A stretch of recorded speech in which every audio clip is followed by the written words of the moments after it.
So I wish I could have worked and collaborated with Telescope Video. I mean, I don't think they're from the past, but I don't know if I'm throwing it out there to the universe. Hopefully somebody's listening. My design style in 3 words: timeless, non-predictive, and relevant.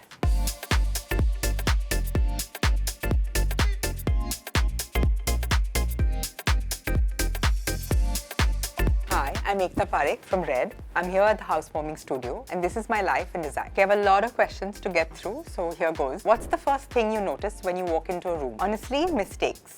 My eye goes to everything that doesn't align, joints, things which are open. Yes, it's a big problem, but it exists. What is the color I use most fearlessly? Black. Patterns or solids? What's your default? I'd say solids. I'm very afraid of patterns. If your living room had a soundtrack, what would it be? I think it would probably be Beethoven's Symphony 5 because it's very soothing to hear, but it picks up tempo and it's surprisingly complex but also fun. What's the one thing no one tells you about wallpapers? You can apply them literally everywhere. Like in bathrooms, on the floors, there are enough varieties that come which are hardy, sturdy.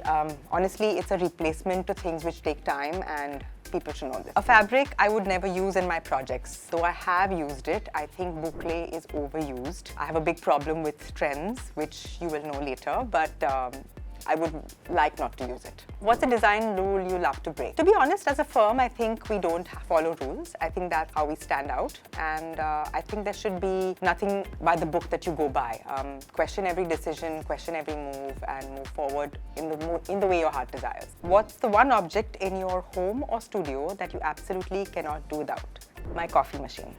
It cannot be absent. I would not be able to have this conversation if I was not caffeinated enough. The most underrated decor element: fragrance diffusers, because we pay so much attention to things which are tactile and things which are visual. I think there is not enough emphasis on things which relate to smell, and I think it needs to be the entire experience. A housewarming ritual that you swear by. Now this I don't have. I know a lot of firms do. But I think something that we feel strongly about is including the whole team in the puja that the client does at the beginning of entering their home or office. 3 design style words. My design style in 3 words. Timeless, non-predictive, and relevant. A design book you always return to. I don't know if it's that much design, but it's more design theory. I think in school we read a lot of Deleuze and Guattari, and I think the whole concept of rhizomatic design is something that, or rhizomatic thought is something that is very deeply enrooted in me. And I think it really sets the principle of how you approach any design project. A design trend you hope never returns. I hope the word trend goes away from the word of design. It's like it needs to go. Please don't follow trends. The word softness reminds you of place of peace, calm, early mornings, things like that. Luxury reminds you of, and I've said this in many talks, freedom.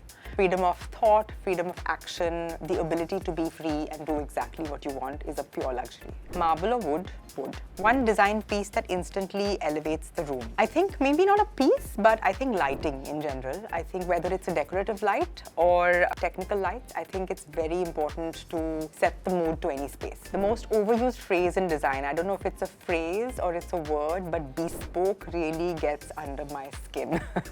A perfect housewarming gift. I think it's very client specific. We're very big on end user design and being very relevant to the client. So I think the perfect gift is something that the client really wants, whether it's a bottle of wine that they really wanted or a book they've been wanting to read. But I don't think it's necessarily a decor element. It would be something that is very client specific. A celebrity I would love to design for. I think it would probably be maybe Stanley Kubrick or Quentin Tarantino, because I think they're just so crazy, and I think I would love to understand how they think, and they design films in such a radical in a manner. I think doing a collaborative design exercise would be something path-breaking. One item you always splurge on: my shoes. Most overrated design style. I think the use of the word contemporary, I don't know what it means, to be very honest. So many people come and tell us, I want a contemporary home. It can be so many things. It has to be contemporary to something, contemporary to context. So I think it's very overrated and it needs to be narrowed down and defined. Chandeliers in a bathroom, love it or hate it? Love it. One thing every home needs, no excuses: a coffee machine. It doesn't need to be elaborate, it doesn't need to be expensive, it can be a mocha pot, but I think it needs to be there. People may be functionally better. Open floor plans or overrated or iconic? I think there's no general rule for for this, but I think it's just keeps the flow of the space open. So I would probably say iconic and maybe more timeless. One major life decision you don't regret. Being in the world of design, I was all set to be a surgeon, and things changed, and I'm here, and there's not a day that doesn't go by where I don't thank my stars to say thank God I'm in this space. One space, can it be a public building or a restaurant or any other space that comes to your mind when one says good design? The Highline project in New York City, I think it's my absolute favorite. It's such a brilliant urban intervention. It's designed by Diller Scofidio, which firm I really love and respect. And I think the space I keep going back to every few years, and it keeps changing, it keeps adding, and I think that's the whole idea of a great urban intervention. An architect or designer from the past you wish you could have collaborated or worked with. So I wish I could have worked and collaborated with Diller Scofidio. I mean, I don't think they're from the past, but I don't know if I'm throwing it out there to the universe. Hopefully somebody's listening. I think there would be so much to learn from. Your spirit material, velvet, brass or stone? Stone. If you have 30 seconds to style a shelf, what do you grab? Sameer Wadekar. A hotel you wish you could move into. I am actually not a big hotel person. I spend a lot of time in hotels, grudgingly, because of all the travel, but I'm very happy to come home. So I don't know if this is relevant to me, but yes, I think home is where the heart is, and I think that's what I would love to come back to. A city you keep going back to, and why? So there are two. One I do keep going back to, which is New York, because I've lived there in my 20s, in my early 20s, and I'm dating myself, but it's such a vibrant city, ever growing, ever changing. But I would always want to go back to Copenhagen because I think it's sort of the design capital of the world. It's where things are happening, and I think it's aspirational and inspirational in the same breath. Okay, what's more important, natural light or high ceilings? I think this is a tough choice. I would probably go with high ceilings because it's really something we get excited in a new space with. And with a high ceiling, you can always put in natural light. My dream dinner party guest, dead, alive or fictional? I think it'll be fictional.